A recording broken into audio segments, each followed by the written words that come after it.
제목으로 이렇게 말씀 나누겠습니다. 오늘 우리가 방금 전에 읽은 그 본문은 그렇게 어려운 내용은 아닙니다. 대단한 내용처럼 보이지 않습니다. 근데 그 속에 담긴 메시지는 아주 이제 놀라운 본문인데요. 바울이 탄 배가 긴 풍랑 끝에 간신히 멜리데라는 그 섬에 도착했습니다. 몰타 섬입니다. 지금 몰타. 지금도 몰타 섬에 가면 이 바울의 행적을 기린 하여튼 그 기념비들이 남아 있다고 하는데, 거기에 정박했을 때 현지 주민들이 그 배에 타 있던 사람들을 극진히 대했습니다. 당연하죠. 로마 군인들이 타 있었고, 특별히 로마 친위대가 율리오와 그의 군인들을 타 있었기 때문에 당연히 극진히 대접했겠죠. 특별히 그때는 춥고 비가 내리는 때였기 때문에 불까지 피워가면서 아주 따뜻하게 해줬습니다. 1절에 보시면 우리가 구조된 후에 알게 됐는데 그 섬은 멜리데였더라. 2절 비가 오고 날이 참해 원주민들이 우리에게 특별한 동정을 하여 불을 피워 우리를 다 영접했다. 그때 한 가지 사건이 일어났습니다. 바울이 불을 더 잘 피우려고 잘해보려고 나무를 이렇게 좀 이렇게 주워와서 불 위에 얹었는데, 누가의 표현으로는 독사가 기어나와서 그 열기를 피하려고 기어나와서 바울의 손을 물었다, 이렇게 되어 있습니다. 3절에 바울이 나무 한 묶음을 거두어 불에 넣으니 뜨거움으로 말미암아 독사가 나와서 그 손을 물고 있었다, 이렇게 되어 있죠. 그 모습을 보고 현지인들이 얼마나 아플까 걱정한 게 아니라, 저 사람 저렇게 그냥 저런 일을 당하는 거 보니까 죄 지은 자가 분명하다, 살인자다, 이렇게 이제 결론을 내렸죠. 그래서 바다에서는 구조를 받았는지 몰라도 공의가 그를 살려두지 않는구나. 역시 정의는 살아있어. 저스티스. 그러면서 이제 잘 됐다 생각한 거예요. 4절에 원주민들이 그 짐승이 그 손에 달려있음을 보고 서로 말하되 진실로 이 사람은 살인한 자로다. 바다에서는 구조를 받았으나 공의가 그를 살지 못하게 함이다. 이렇게 이제 말합니다. 그러니까 이제 바울이 어떻게 되는지가 중요해진 거죠. 그 사람들 생각에 바울은 곧장 죽든지 아니면 이렇게 독에 하여튼 독사에 물렸으니까 시름시름 앓다가 죽든지 어쨌든 죽을 거라고 생각한 거야. 근데 바울이 아무렇지도 않게 그 뱀을 그냥 툭툭 이렇게 털어가지고 불 위에 구워 먹었습니다. 먹었다는 내용은 없는데 하여튼 불 위에 떨어뜨렸습니다. 조금도 안 다쳤죠. 5절 바울이 그 짐승을 불에 떨어버림에 조금도 상함이 없더라. 네. 근데 이 사람들이 보니까 바울이 뱀에 물렸는데 아무 증상도 안 나타나는 거예요. 그러니까 갑자기 말이 반대가 되죠. 이 사람은 살인자가 아니라 신이다, 이렇게 됩니다. 6절 그들은 그가 붙든지 혹은 갑자기 쓰러져 죽을 줄로 기다렸다가 오래 기다려도 아무도 그에게 아무 이상이 없음을 보고 돌이켜 생각하여 말하되 그는 신이라, 이렇게. 네. 그러니까 처음에 살인자다 그랬다가 나중에는 신이다, 이렇게 된 거예요. 우리 교회에서도 자주 이렇게 말벌인가요? 땡큐벌인가요? 장수말벌인가요? 하여튼 큰 벌이 막 돌아다니면 저도 막 무서워가지고 제가 죄 지은 게 많아서 설교하다가 물려 죽을까 봐 피하는데, 이석재 이사님은 그냥 바울처럼 톡톡 치죠. 그럼 신이다. 아무도 그렇게 하지 않는데 그런 거죠. 뱀에 물렸는데 안 죽었는데 툭툭 치니까 떨어지고 신이다, 이렇게 되는 거죠. 네. 특별히 여기에 7절을 보시면 신이 자기 마을에 온 거잖아요. 그러니까 처음에는 불만 피워줬다가 어떻게 합니까? 마을 최고 지도자가 나서가지고 자기의 모처에 거하도록 그렇게 해줍니다. 7절에 대우가 달라지죠. 이 섬에서 가장 높은 사람 보블리오라 하는 이가 그 근처에 토지가 있는지라 그가 우리를 영접하여 사흘이나 친절에 머물게 했다. 여기서 우리를 영접했다고 돼 있는데, 이거는 바울과 같이 있었던 누가뿐만 아니라 같은 죄수들과 율리오까지 다 포함되는 말일 겁니다.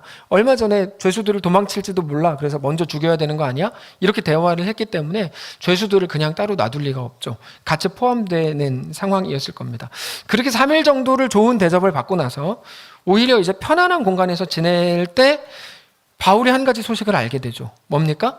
바울이 알게 되는 소식은 보블리오라는 그 마을 최고의 지도자가 그의 아버지가 열병과 이실로 누워있다는 사실을 듣게 되죠.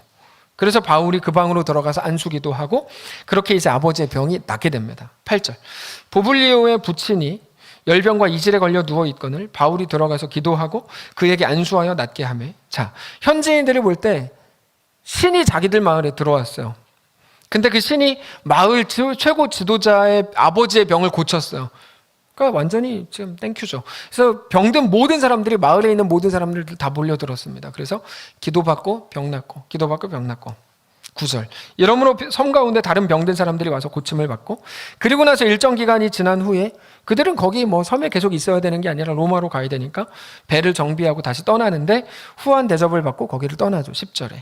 후한 예로 우리를 대접하고 떠날 때 우리 쓸 것을 배에 실었더라. 여기까지가 오늘 본문입니다. 자, 오늘 본문을 보시면서 이상한 점을 아무도 못 발견하셨죠? 그러니까 제가 설교를 하죠. 자, 오늘 본문은 충분히 일어날 수 있는 일처럼 보입니다. 선지자들이 기도할 때 병 고쳐지는 거 뭐 얼마든지 있었던 일이죠. 특히 복음의 초기에는 이런 일들이 왕성하게 일어납니다. 우리가 잘 아는 것처럼 복음의 초기에 왕성하게 일어나고 시간이 지나면서 거의 일어나지 않습니다. 별로 일어나지 않아요. 이거는 성경에 계속 반복되는 시스템이에요. 처음에 왕성하게 기적들이 일어나고 나중에는 기적이 조금 일어나지 않아요. 근데 중요한 거는 어떤 기적이 복음의 핵심이거나 신앙의 전부였던 적이 한 번도 없다는 사실이에요. 성경에서. 늘 말씀드리지만 어떤 기적, 병고침, 여기에 집중하거나 이게 전부인 것처럼 생각하시면 안 됩니다. 왜냐하면 성경은 그렇게 말하지 않기 때문입니다. 사이비는 그렇게 말하죠. 사이비는 그렇게 말해요. 근데 성경은 그렇게 말하지 않아요. 왜냐하면 기적은 표적일 뿐이다. 이게 성경의 증언이에요. 기적은 표적일 뿐이다. 기적은 하나님을 믿게 만드는 표적, 사인으로서 사용되는 게 전부죠. 기독교 신앙의 핵심 내용이 절대로 아닙니다. 잘 생각해 보시면 사도행전만 봐도 기적은 초대교회 초반부에 다 몰려 있어요. 아니, 언제나 그래요. 뭐 사복음서를 보셔도 그래요. 언제나 초반부에 몰려 있어요. 표적으로서 나타나죠. 시간이 지나면 어떻게 됩니까? 처음에는 기적을 통해서 하나님께 나온 신자들이 시간이 지나면서 성숙해져야죠. 성숙해져야죠. 삶의 목적을 하나님께 두고 예수를 닮은 하나님의 백성들로 순종하는 자들로 세워져 나가야죠. 그래서 처음에는 출애굽할 때 10가지 기적적인 재앙으로 내보냈지만 나중에는 어떻게 합니까? 하나님께서 그들에게 충성과 순종을 요구하시고 가나안에 니네 믿음으로 들어가기를 말씀하시죠. 이게 이제 구원, 예전에도 자주 말씀드렸지만 구원의 시작은 은혜지만 구원의 목적은 뭐라 그랬습니까? 충성과 순종이라고 말씀드린 게 바로 이 부분입니다. 자, 근데 그거 없이 5년이 지나고 10년이 지났는데도 매일 기적 그러고 있으면 다 큰 성인이 됐는데도 여전히 매일 분유 먹고 우유 먹고 자라는 것과 똑같습니다. 이거는 심각한 문제가 있는 겁니다. 그래서 한국교회의 가장 심각한 문제 중에 하나가 바로 이 부분입니다. 유치원 한 5년 다니셨으면 초등학교를 가셔야 됩니다. 맨날 유치원에 있겠다는 거죠. 유치원에 있다는 건 뭐예요? 사탕 주세요. 사탕 좀 막 앵앵 울어버리고 이거죠. 초등학교 10년 다니셨어요? 중학교로 가십시오. 언제까지 초등학교에 계실 거예요? 성경을 처음부터 읽을 거면 끝까지 읽어야지. 마태복음 한 10장까지 읽고 누가복음 한 5장까지 읽고 거기 나오는 막 기적들만 붙들고 있으면 어떡하겠다는 거야. 뒤로 가셔야죠. 뒤로 가야 되나? 앞으로 가야 되나? 하여튼 뒷장으로 가셔야죠. 뒷장으로. 뒤로 가면 뭐가 나오죠? 기적 이야기가 아니고 십자가가 나오잖아요. 십자가가 나오잖아요.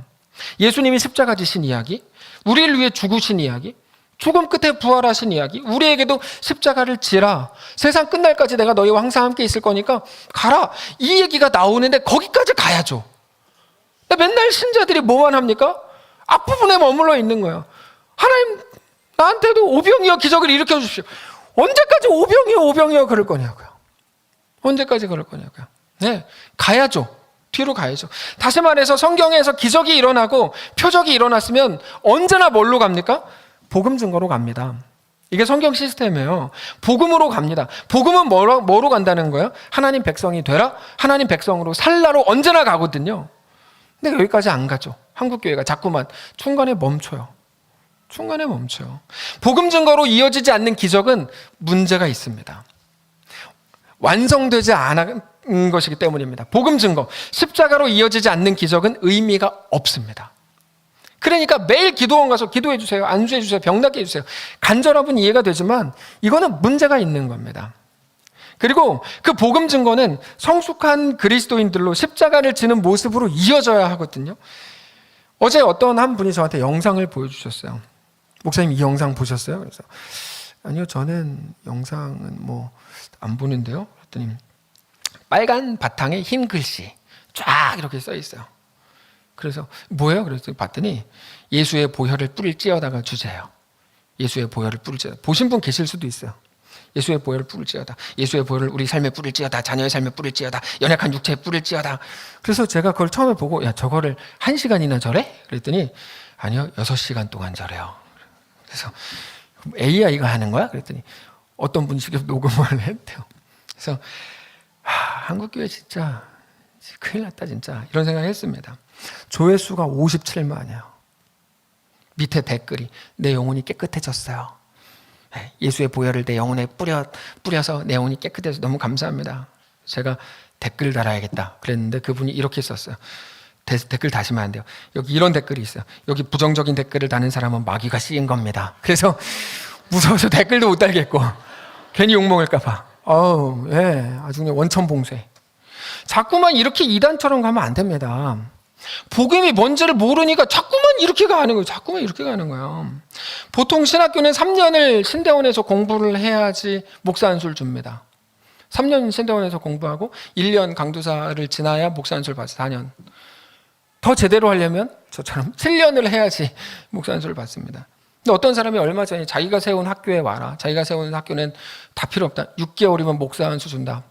제가 그분을 처음에 나쁘게 안 봤는데 자꾸 하나씩 드러나는 게 자꾸 그냥 이상한 게 자꾸 드러나가지고 하여튼 그런데 수준을 왜 자꾸 낮추냐고요. 수준을 왜 자꾸 낮아지게 하냐고.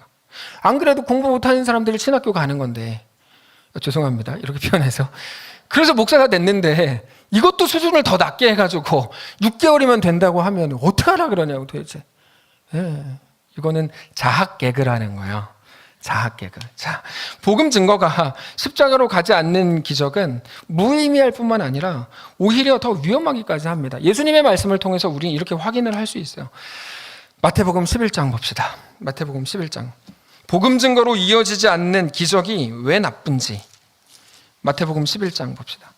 예수님이 많은 병자를 고치셨는데 복음 증거로 이어지지 않을 때가 있었어요. 마태복음 11장 20절 보십시오. 마태복음 11장 20절. 예수께서 권능을 가장 많이 베푸신 고울들이 회개치 아니하므로 그때 책망하시되 화가 있을진저 고라시나 화가 있을진저 벳세다야 너희에게서 행한 모든 권능을 두로와 시돈에서 행하였더라면 저희가 벌써 배옷을 입고 제에 앉아 회개하였으리라. 내가 너희에게 이르노니 심판날에 두로와 시돈이 너희보다 견디기 쉬우리라. 가버나움아 네가 하늘에까지 높아지겠느냐 음부에까지 낮아지리라. 너에게서 행한 모든 권능을 소돔에서 행하였더라면 그 성이 오늘날까지 있었으리라. 내가 너희에게 이르노니 심판날에 소돔 땅이 너희보다 견디기 쉬우리라. 여기 보면 고라신, 벳세다, 그다음에 가버나움 이런 도시들이 예수님께 책망받죠. 왜 받았을까요? 하나입니다. 이유는 니네왜 여전히 초등학교에 머물러 있냐 이거거든요. 니네왜 초등학교에 머물러 있냐. 초등학교에 머물러 있다는 게 뭐예요? 때 쓰면 들어주고 너 때 안 써서 너 힘든 거야 이렇게 말하죠. 너 기도 안 해서 그렇게 된 거야. 너 때 안 써서 그렇게 된 거야 그 말이거든요. 그게 전문줄 아는. 초등학교 10년 다녔으면 충분히 다닌 거예요. 남들보다 4년 더 다니신 거예요. 중학교 가셔야죠. 이제 십자가를 알아야죠. 고난 속에서 하나님을 신뢰할 줄 알아야죠.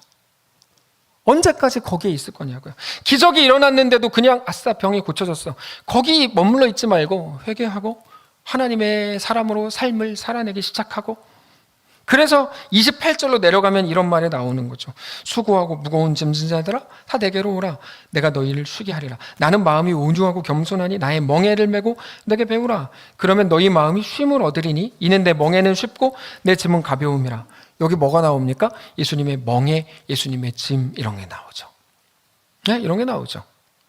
그리스도인의 삶은 어려움도 없고 기도 많이 해서 기적이 일어나고 무조건 기도 많이 해서 병 고치고 이런 게 아니라는 겁니다. 이런 게 아니라는 거예요. 우리 하나님이 기독교 신앙을 가진 우리에게 무엇을 요구하시는지를 말씀을 통해 확인하십시오. 그렇게 볼 때 오늘 본문은 굉장히 어색한 본문이죠. 왜요? 오늘 본문에 병 고침이 나옵니다. 근데 복음 증거가 안 나와요. 그것도 사도행전 뒷부분에 이런 본문이 나온다는 게 너무 어색한 거예요. 이거 익숙하지 않은 본문입니다. 오늘 본문을 보면 바울이 보블리오의 아버지를 고치고 병든 자를 다 고칩니다. 복음 증거로 그러나 연결되지 않고 오히려 무엇이 기록됩니까? 유하게 표현되어 있긴 한데 정확하게 보면 그것으로 바울이 돈 받은 게 기록이 되어 있어요. 10절, 9절을 보시면 이렇게 돼 있어요. 이러므로 섬 가운데 다른 병든 사람들이 와서 고침을 받고 10절 후한 예로 우리를 대접하고, 이 말이 돈 받았다는 거거든요. 후한 예로 우리를 대접하고 우리가 떠날 때 우리 쓸 것을, 예전에 배에 있는 걸 다 버렸어요, 여러분. 배 부서졌을 때인데 마을에 있는 사람들이 모아서 갖다 줍니다.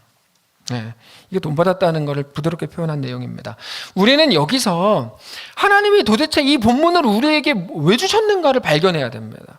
왜 주신 거지? 그러면 무엇을 보여주시려고 하는 거지?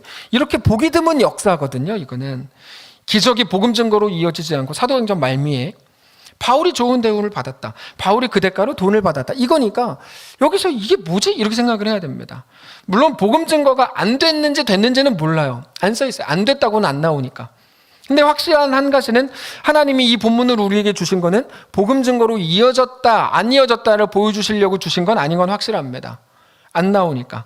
하나님은 지금 중심을 바울에게 맞추고 계시는 거죠. 잘 생각해 보십시오. 처음에 사도행전 20장부터 시작된 예루살렘으로 올라간 역사입니다. 로마까지 가는 역사죠. 그때 바울이 성령에 이끌려서 예루살렘으로 갈 때 어떤 일이 있었습니까? 가자마자 폭동이 일어났고 매질을 당했고 죽을 뻔했습니다. 오늘 본문까지 오는 동안에도 바다에서 파도를 만나서 죽을 뻔했습니다.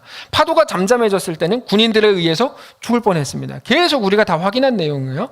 계속 무기력한 모습이었고, 야, 하나님이 바울을 왜 로마까지 가라 그랬냐? 저렇게 그냥 놔둘 거면? 이렇게 생각할 만큼 힘 빠지는 내용들입니다. 근데 하나님은 한 번도 바울을 버리신 적도 없고 잊어버리신 적도 없고 모든 사건을 통해 오늘 본문과 같이 바울과 함께 하셨다는 것을 보여주려고 하는 게 오늘 본문입니다. 대충 이해가 되는 것 같으나 잘 이해가 안 되시죠? 그럴 거면 그런 방해가 없는 게 더 좋을 거 아니에요. 굳이 방해가 왜 필요해요? 하나하나의 사건을 지나면서 그러나 바울은 하나님을 더 신뢰하고 더 사랑하는, 믿음으로 순종하는 그 자리까지 가게 되더라, 이겁니다. 그래서 오늘 본문에서 진짜 우리에게 보여주시려고 하는 건, 야, 바울이 뱀에 물렸는데도 안 죽었다가 아니라 바울이 뱀에 물리는 그 자리까지 갔다, 이걸 보여주시는 거죠. 조금 더 가볼까요? 마지막에 그래서 뱀까지 나와가지고 바울을 물었지만 바울한테는 그거 아무것도 아닌 거야. 아무것도 아닌 거야. 오히려 그 일이 하나님의 놀라운 일을 이루는 역사가 되더라는 거죠. 악한 세력은 끊임없이 바울을 방해하지만 결국 그 어느 것도 바울을 멈추게 하지 못하더라. 점점 더 바울은 하나님 나라 백성, 하나님 나라가 되어가더라, 이겁니다. 자, 오늘 말씀의 제목이 하나님 나라입니다. 우리가 가장 오해하는 것 중에 하나가 하나님 나라입니다. 무슨 말인가 하면 하나님 나라가 뭘까 하는 거죠. 하나님 나라가 무엇인가에 대해서 많은 성도들이 정말 많이 오해합니다. 하나님 나라가 뭘까요? 정답을 말씀드리면 우리가 하나님 나라입니다. 우리가 하나님 나라예요. 하나님 나라는 하나님의 통치권 안에 있는 우리들입니다. 하나님은 그렇게 우리를 하나님 나라로 부르시고 하나님 나라로 세워가십니다. 이 개념이 우리 삶에 많은 이해가 안 되는 부분을 이해시킬 수 있습니다. 하나님 나라라는 개념을 잘 이해해야 되는데, 하나님이 하나님 나라를 이루어 가신다라는 그 말은 잘 만들어진 하나님 나라에 우리를 하나님 나라 백성으로 넣어주시는 게 아닙니다. 지금부터 잘 들으셔야 돼요. 우리를 하나님 잘 만든 복지제도가 좋은 하나님 나라로, 황금길로 있는 하나님 나라로 우리를 집어넣어주는 개념이 아니고 우리를 하나님 나라로 만들어 가시는 개념인 거예요. 이게 성경에서 말하는 하나님 나라예요. 우리가 하나님 나라에 가는 게 아니라 우리가 하나님 나라가 되는 거예요. 우리가 하나님 나라가 된다고요. 그러면 하나님은 우리를 어떻게 하나님 나라로 만드십니까? 우리 앞에 있는 모든 일들이 우리를 하나님 나라로 이루어 가도록 그렇게 쓰임받게 하시는 거죠. 표현이 좀 어려워요. 그래서 우리 앞에 있는 그 일들을 그냥 두십니다. 그것들은 모든 것이 우리를 하나님 나라로 만들어갈 재료가 되기 때문입니다. 근데 매 순간 우리는 무엇을 하나님께 요구하죠? 기도라는 이름으로 우리는 요구하잖아요. 하나님께 무엇을 요구합니까? 우리를 힘들게 하는 하나하나의 모든 일들이 사라지기만을 요구하죠. 다 그 요구를 해요. 기도할 때마다 그 요구야. 이것도 없애주십시오. 저건 저렇게 해주십시오. 이렇게 되게 해주십시오. 그걸 없애는 게 유일한 기도가 됐어요.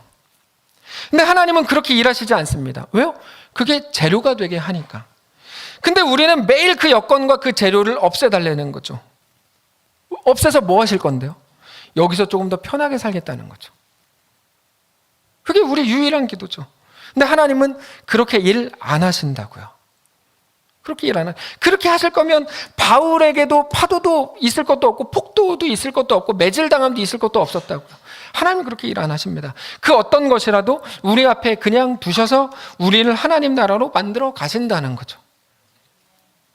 왜 늘 한 사람인지 저는 이해가 되지 않지만 그래도 한 사람이라도 있는 게 너무 감사한 일이죠. 그 한 사람이 누군지는 하나님만 아시죠. 그래서 하나님은 우리가 원하는 대로 우리의 상황과 환경을 만드시지 않습니다. 절망적이시죠.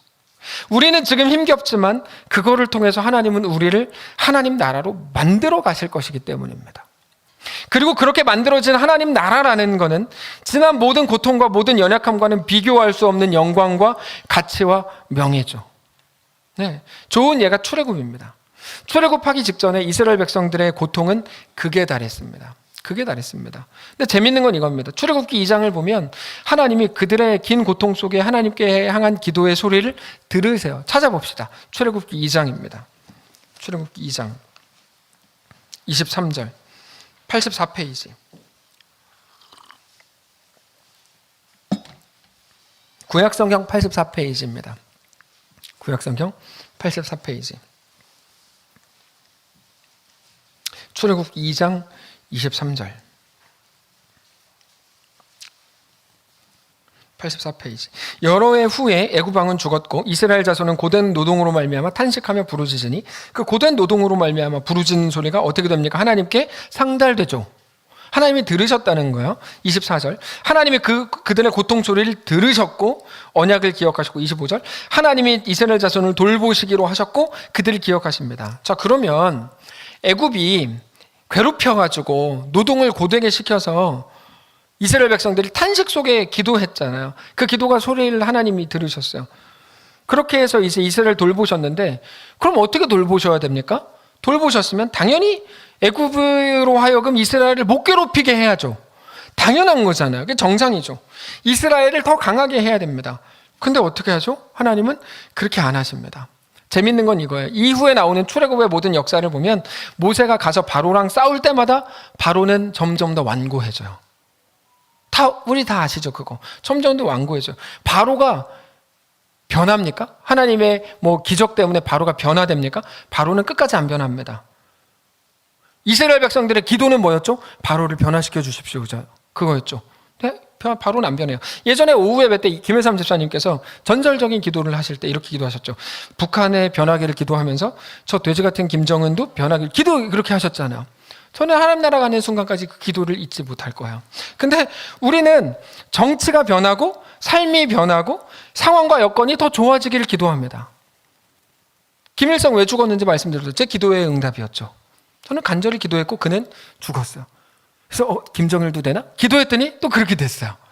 역시 하나님은 의인의 기도를 들으시는구나 확인했죠. 네. 근데 우리는 정치가 변하고 삶이 변하고 모든 여건이 좋아지기를 기도하지만 당장 하박국만 읽어봐도 그런 것으로 우리가 사는 거 아니고 우리가 어떻게 삽니까? 오직 의인은 믿음으로 말미암아 산다고 말씀하시죠. 지금 무슨 말씀을 드리는지 이해가 되십니까?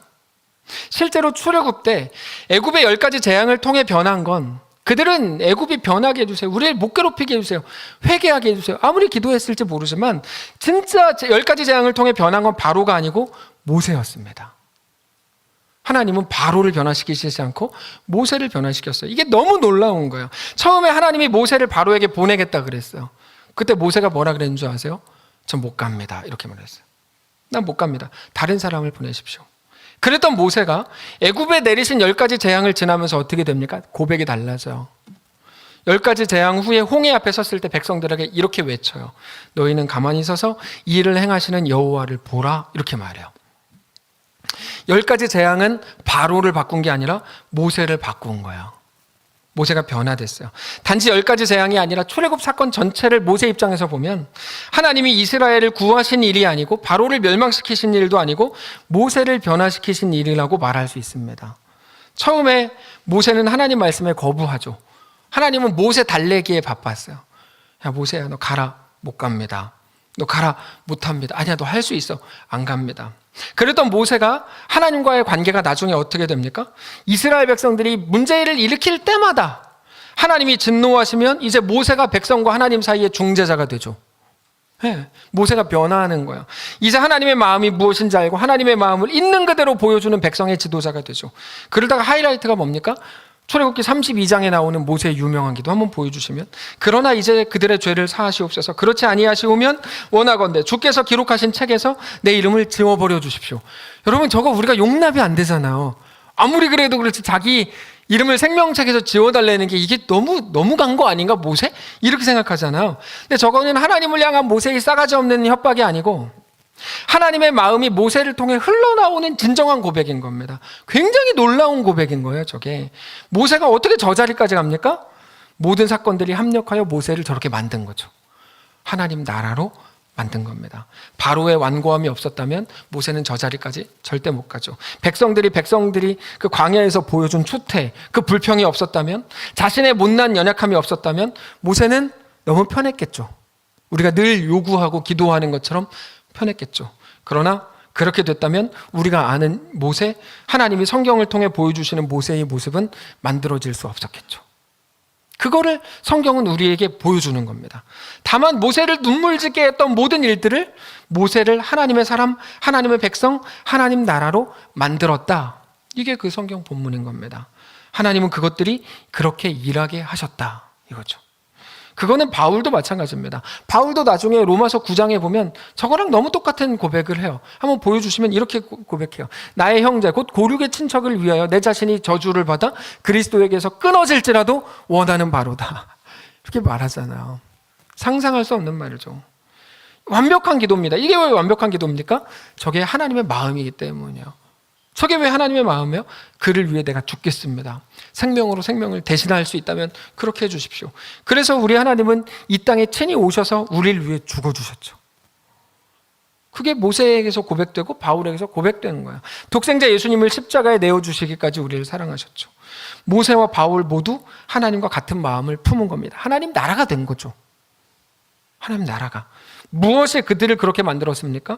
그들 앞에 놓여진 상황들이 재료가 되어 그들이 온전한 하나님의 백성이 되더라. 이겁니다. 그럼에도 우리의 매일의 불만은 뭡니까? 상황을 바꿔달라는 거죠. 여기서 이제 답답함이 시작되는 겁니다. 상황을 바꿔주십시오. 하나님을 협박하죠. 어려움을 없애주고 바로를 바꿔주고 바로를 변화시켜 주십시오. 그게 하나님이 우리를 하나님의 백성으로 만드실, 하나님 나라로 세워가실 재료임에도 불구하고 우리는 아무것도 인정하지 않고 그냥 없애달라는 겁니다. 물론 기도는 그렇게 할 수 있습니다. 그러나 그럴 일은 거의 없습니다. 하나님은 우리의 상황이나 환경을 바꾸어서 이 땅을 더 살만한 곳으로 만드시지 않습니다. 그렇게 만드는 기독교가 나쁜 기독교라고 매일 말씀드렸죠. 이 땅에 소망을 두게 하는 기독교, 최악입니다. 진짜 최악. 기도 많이 하십시오. 다 이루어집니다. 이 땅은 살만한 곳이 됩니다. 긍정이 최악입니다. 정말 그건 최악이죠. 그게 무슨 기독교예요? 이 땅에 소망을 두게 하는 게. 하늘에 소망을 두고 하나님 나라를 바라보게 해야죠. 이 땅에 소망이 없다고 성경은 계속 말하는데 그 사람들은 계속 이 땅에 소망이 있을 거라고 말해요. 언제까지 그 얘기를 들어야 됩니까? 우리는 하나님이 우리의 상황이나 환경을 바꾸어서 이 땅을 더 살만한 곳으로 만드실 마음이 없다는 것을 알아야 됩니다. 오히려 우리는, 이런 표현들은 죄송한데, 우리는 그것들에 의해 죽을 겁니다. 절망적이신가요? 아니에요. 초대교회 성도들이 그랬던 것처럼 그것들 때문에 우리도 죽을 겁니다. 근데 진짜 중요한 거, 성경은 뭐라고 말합니까? 우리가 그것들을 막 기도 많이 해서 상황 바꿔가지고 죽지 않아서 그것들을 통해 얻는 것보다, 그 상황이 없어져서 얻을 것보다, 우리가 지금 겪는 우리의 모든 연약함과 아픔과 고통과 힘겨움을 통해서 우리는 더 존귀하고 더 가치 있고 더 영광스러운 것을 얻는답니다. 우리는 죽어서 우리는 부활을 하게 된답니다. 무슨 설명을 바라시죠? 그러니까 앞뒤가 안 맞게 되는 거예요. 하나님 말씀하신 걸 있는 그대로 받아야 되는데 이게 아니고 여기서도 더 잘 되고 싶고 하늘나라도, 그러니까 이게 앞뒤가 안 맞게 되는 거예요. 그때부터 설명이 안 되죠. 우리가 할 수 있는 그 어떤 것보다 하나님의 능력으로 우리는 더 큰 것을 얻는답니다. 그 놀라운 하나님의 영광과 하나님의 놀라운 일하심을 보게 될 거랍니다.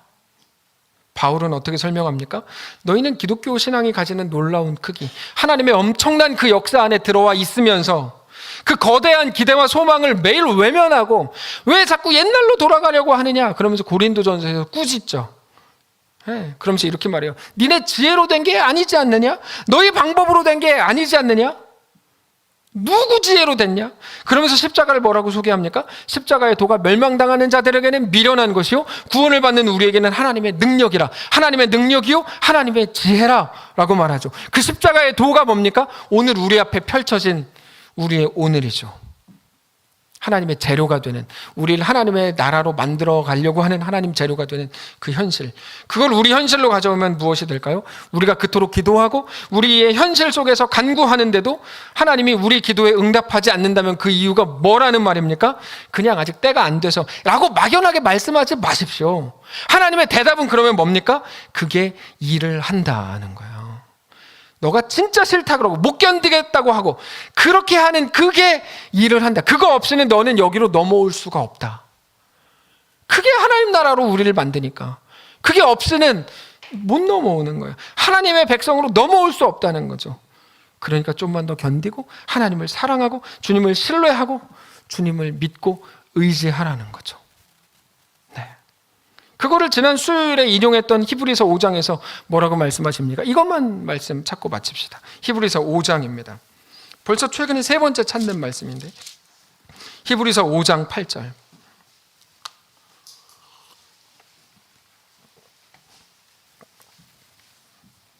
히브리서 5장 8절. 그가 아들이시면서도 받으신 고난으로 순종함을 배워서 온전하게 되셨은즉 자기에게 순종하는 모든 자에게 영원한 구원의 근원이 되셨다. 여러분 너무 놀라운 말씀입니다. 여러분 고난은 뭡니까? 순종을 배우게 하시는 하나님의 방편입니다. 히브리서 5장에 써 있는 거예요. 고난이 핵심이 아니라 순종이 핵심입니다. 우리가 할 일은 순종입니다. 그럼 순종은 뭡니까? 시키는 대로 하는 게 아니라 그랬죠. 복종이나 굴종이 아니라 그랬죠. 순종은 뭡니까? 믿음을 갖는 겁니다. 예수를 믿는 겁니다. 그게 왜 필요합니까? 우리는 믿음으로만 하나님의 백성의 길을 걸을 수 있기 때문입니다.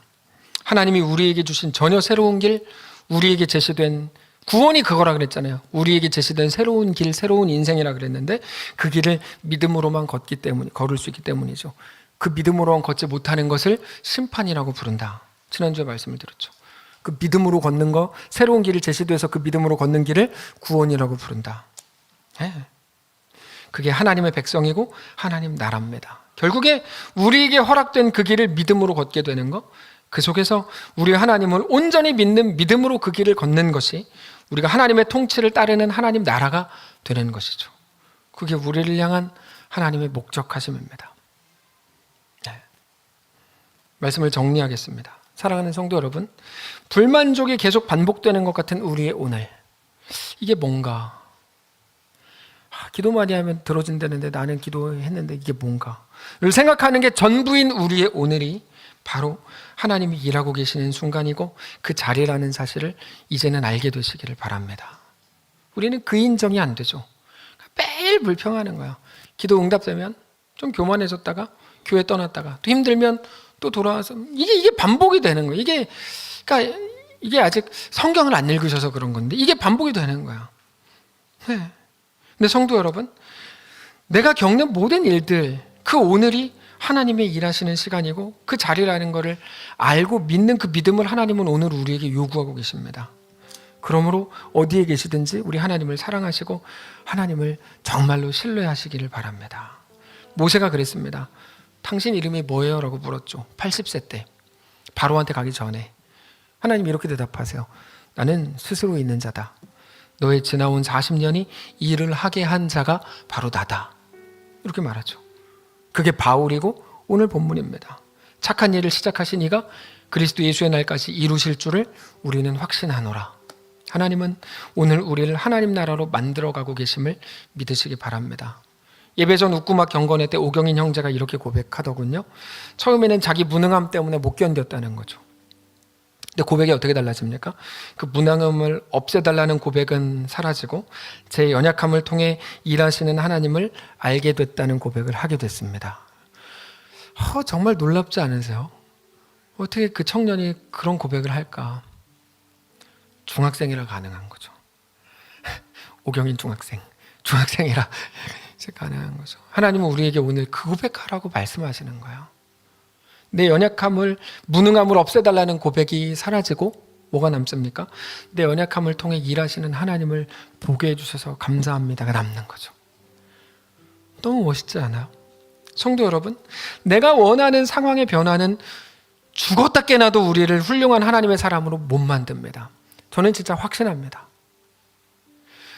내가 원하는 상황의 변화는 나를 훌륭한 하나님의 사람으로 못 만듭니다. 상황은 나를 하나님의 나라로 못 만듭니다. 상황이라는 거에는 그럴 능력도 없고 힘도 없습니다. 그래서 오늘 본문은 뱀에게 물려도 상하지 않은 바울을 보여주는 게 아니라 그 속으로도 들어가는 바울을 보여주신다고 아까 말씀드렸죠. 사도 행전의 모든 바울의 행적이 다 그렇습니다. 그래서 모든 행적이 사도행전 20장으로부터 시작되는 고백이죠. 오직 성령이 각성해서 내게 증언하여 결박과 환난의 날을 기다린다 하시나 내가 달려갈 길과 주 예수께 받은 사명 하나님의 은혜의 복음을 증언하는 일을 마치려면 뭐예요? 나의 생명조차 조금도 귀한 것으로 여기지 않는다라는 것으로 다 풀리는 거죠. 이게 없으면 계속 꼬이는 거예요. 성도 여러분, 우리를 향해서도 모든 일들을 통해서 우리 하나님은 우리를 얻으실 거라는 사실을 믿으시기 바랍니다. 우리를 온전한 하나님의 백성, 하나님 나라로 만들어 가실 겁니다. 오늘 우리를 향한 완전한 계획 속에, 하나님의 계획 속에 우리가 있음을 믿고 우리가 고생하지 않아서 얻을 것보다 비교할 수 없이 훨씬 크고 존귀하게 만드실 하나님의 능력, 그 하나님을 믿음으로 오늘을 또 담대하게 살아가는 거룩한 백성들 되시기를 주님 이름으로 축복합니다. 찬양합시다. 저 높은 곳을 향하여 날마다 나아갑니다. 믿음으로 고백합시다. 저 높은 곳을 향하여 날마다 나아갑니다. 저 높은 곳을 향하여 날마다 나아갑니다. 내 뜻과 정성 모두 와서 날마다 기도합니다. 2절입니다. 괴로움과 죄가 있는 곳, 나 비록 여기에 살아도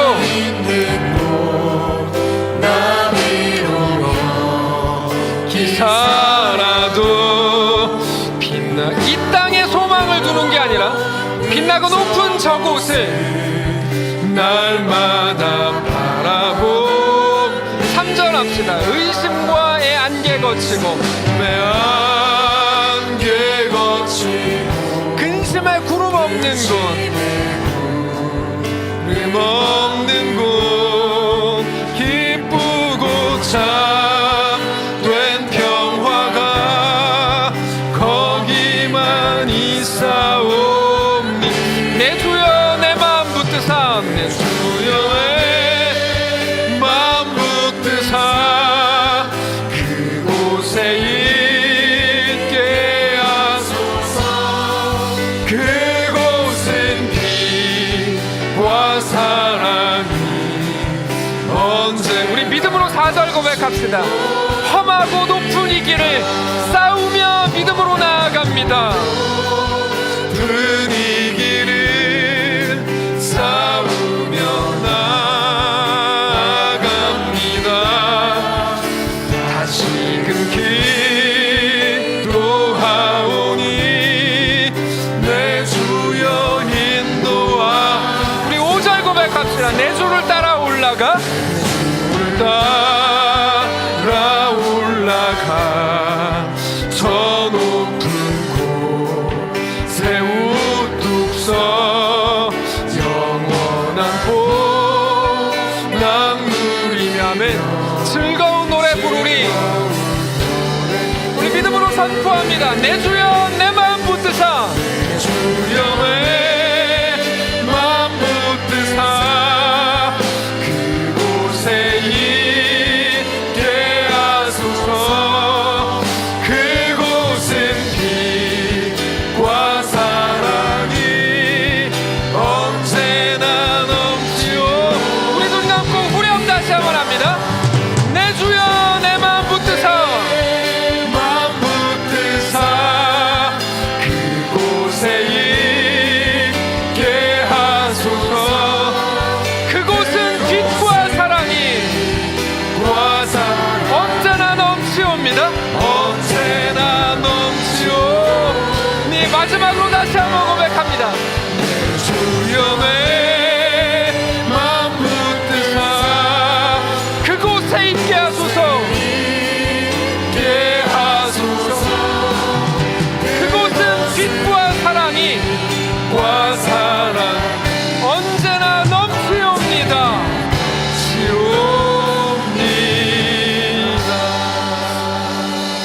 하나님, 우리가 이 땅을 살다 보면